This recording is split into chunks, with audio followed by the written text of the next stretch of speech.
Right. Welcome, everybody. This is going to be an interesting rest of the week. We already started out with FedEx after earnings up 15%.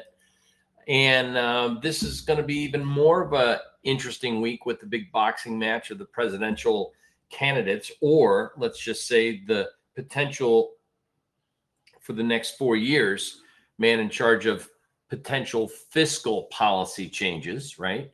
And then again, Friday with the PCE number on inflation, that's going to influence who's in charge of monetary policy. And that's two of the things that everyone wants to know on a macro sense. And in 2 weeks' time, we're going to come up with earnings season, just like you would think it's over, but that's actually all the time. FedEx is an example, right? So we're going to get into the bulk of the earnings season about how companies did in Q2. So that's going to just get us all braced up for some exciting opportunities finally. This is a market that's been controlled by several different names. I think you know which ones. It's generally the same cast of characters. But I got one stock, one guy that I think has got some upside potential for this week, and it's Tesla. Look at today's action. It was a little light, up 2.5% for the day. Light considering the fact 62 million shares traded, 77,000 is its average 10-day. The person volume indicator looks pretty wholesome. Weekly still pretty much intact. People buying in here. Monthly hasn't attracted longer-term investors. Nobody's been really doing anything in this trade since October of last year. Look at the momentum bars, right? Weakening over time. But for the short term, we did kind of form a little bit of a breakout today, a nice little close. So, and the volume was okay, not fantastic. But let's take a look at options, because this is one of the trades that we're looking at here in our live trading room.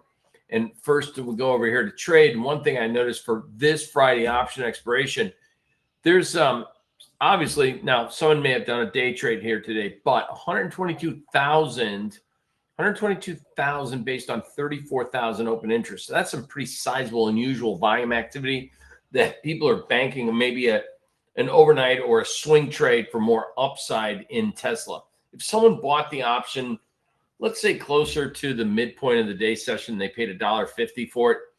At $1.90, they need the market to go to 191.50 by Friday to break even. I don't know many people that like to put money down to break even, so they must be looking for something a little bit more out of the trade than another $1.50 in the intrinsic. So if we're trading at 87.5 virtually on the close, you would anticipate someone's looking for something maybe a little bit more than that, at least double their money at expiration, triple their money, in fact. So the odds are maybe there's a potential upside for a move in Tesla up to like 195, 197. So let's take a look at and go to maximize screen here. So ironically, look at the weekly person's pivot analysis. It's at 194.75. So someone's more likely prognosticating either a huge run up quickly, close to that 194. So if they get it tomorrow, they'll more than even the market gaps higher like 190, they'll probably double their money on that option. So if it doesn't gap higher open and it just pulls back in the first 15 minutes, because that's what it's been doing. Look, it opens, trades lower, then pops, opens higher, trades back down.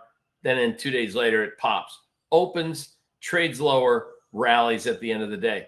So it's been more times than not in the last 3 trading sessions, giving a chance on a lower price or a better fair price. So I would imagine we get that opportunity if that pattern continues at around, 186 down to 185, and then look to see where those options are. So 2 ways to play this for Wednesday.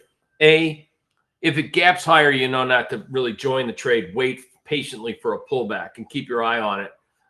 And B, if the market opens lower, then look to establish a position in there. And you know that by the end of the day, we should see at least some positive movement towards the goal of 195, which would be closes greater than where you entered in the trade. So that's Tesla. And we'll have, I just thought I'd bring that to your attention for tonight. Keep it one trade at a time. A lot of stuff still looks good in here. Trying to make a bottom in Snowflake. We were actually looking for a buy signal. If you look at this just as a setup, 5 and below, retailer or a general store, I guess would be the correct category. Real quick, we'll take a look at the weekly chart. Ow, that's ugly, right? I mean, it just fell off the bull wagon, that's for sure. Let's take a look at the daily chart analysis. It ends up on its it really ended up on the low of the day session, but the volume wasn't that bad. So bottom line is, I think if you open lower tomorrow, see, here's a 60-minute OBV. It's still higher relative to where prices are at a new low close. So remember, candlestick depicts a green candle where the market closes not open. So on this volume trend, look, we're making lower closing price relative than the last known swing low, and volume is higher. So it means that this is probably a false bottom and giving an opportunity to buy somewhere between 110 and odds are the person's weekly pivot support there, which again are daily for tomorrow, the daily support around 107 also corresponds with that low of 106.21. All right, we'll see if that pans out for us. Other than that, I'll see you on another video. If you like what you see, give me a thumbs up. And if at all possible, you want more information, just come over to personsplanet.com and maybe give a whirl in the live trading room for a time being. Otherwise, subscribe to Persons Planet. Have a great evening, everybody.